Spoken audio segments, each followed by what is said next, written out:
Orain.eus jaio da, gaur web horria eta app aurkeztu ditugu, baina hilabetako prozesu luze bat izan da.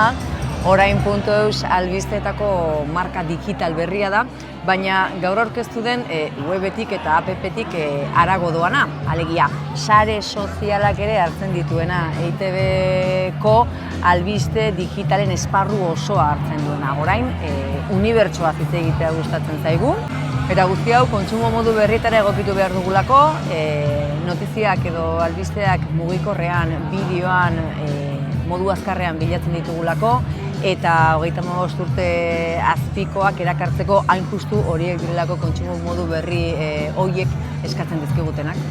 Eta kontsumo berri horiek eskatzen dituzte tresna berriak.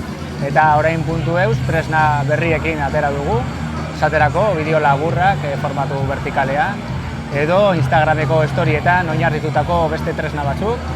Alegia gaur egun edozein sare sozialetan eta edozein webgunetan topa ditzakegun tresna horiek gaur egungo kontsumoei egokituta. Gainera beste aurrerapauso handi bat egin dugu pertsonalizazioaren munduan. Orainen erabiltzaileak aukera dauka bere portada berari interesatzen zaizkion gaiekin pertsonalizatzeko.